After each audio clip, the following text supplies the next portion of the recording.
Lorenzo was head of the Medici family, who ruled Florence. He had taken a shine to the young artist. He gave him a fine velvet cloak, a generous wage, and a home in his palace. Michelangelo had first come to Lorenzo's notice when he carved a mythical god, half man, half goat, known as a faun. Michelangelo, I've seen your curving of a head of a faun. I must say it is a fine piece of work. But from his long beard, it's quite clearly an old man. Yet you have given him a full set of shiny marble teeth. Can you think of any old man who is missing a tooth or two? Michelangelo resented any kind of criticism, but to satisfy Lorenzo, he immediately knocked out one of the faun's teeth. From then on, Michelangelo became obsessed with perfection, and he was determined to make everyone see he was the best. Throughout his life, his competitive nature would bring conflict with other artists. His first rival was fellow apprentice Pietro Torrigiano.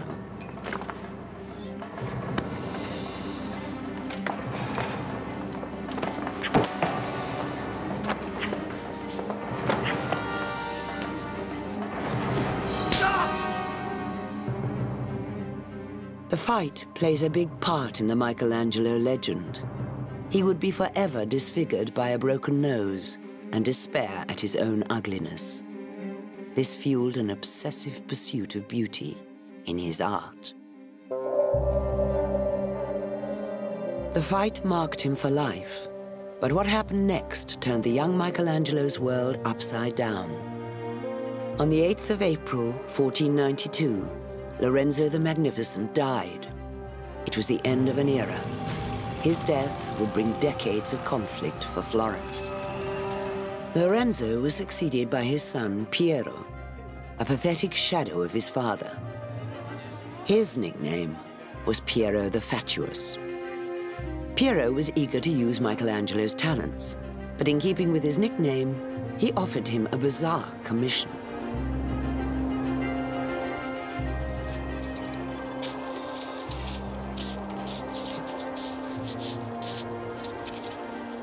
Hercules the Snowman. A work of art which will endure for 2 days? Has there ever, in the whole history of creation, Been anything quite so pointless?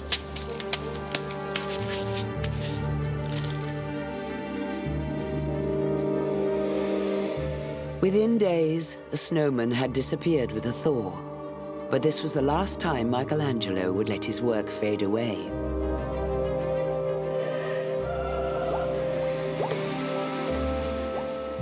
By 1494, Piero had led Florence to the brink of collapse. Foreign enemies were circling the city, but the real threat came from within, in the form of a pulpit-bashing Dominican friar, Girolamo Savonarola. Say, the abominable vice!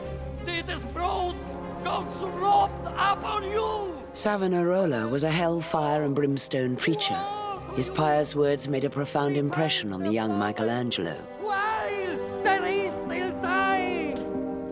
15th century Florence was a Florence of gaiety and joy and outrageous misbehavior. And suddenly Savonarola comes along and changes the whole thing. He's a sort of Billy Graham of his day.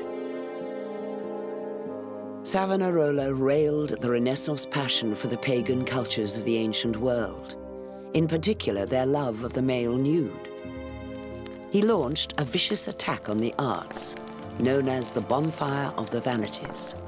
His followers burnt paintings, books, and other luxuries. Michelangelo was thrown into confusion. He had strong religious faith, and part of him was drawn to Savonarola's fundamentalist Christianity.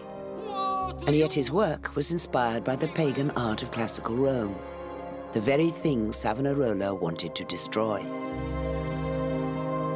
If one walks around the back of the Christ in the crucifix in Santo Spirito and looks at the wonderfully pendulous, unequal buttocks in the sinuous fleshiness of this handsome youthful body, there is a practically pagan sensuality. On the other hand, Michelangelo sensed that there was something potentially menacing in that for those called to follow Christ. To make matters worse, a friend told him of a dream in which dark times for Florence were predicted. Oh, Florence! For your sins! For your brutality! Your avarice! Your lust! Your ambition! There will be Michelangelo heeded these omens and fled. Oh, Florence!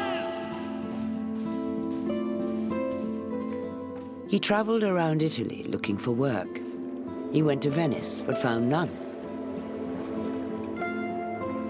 Michelangelo was still an unknown artist. Then he used his Florentine connections to secure a commission in Bologna, sculpting an angel and other figures for a tomb.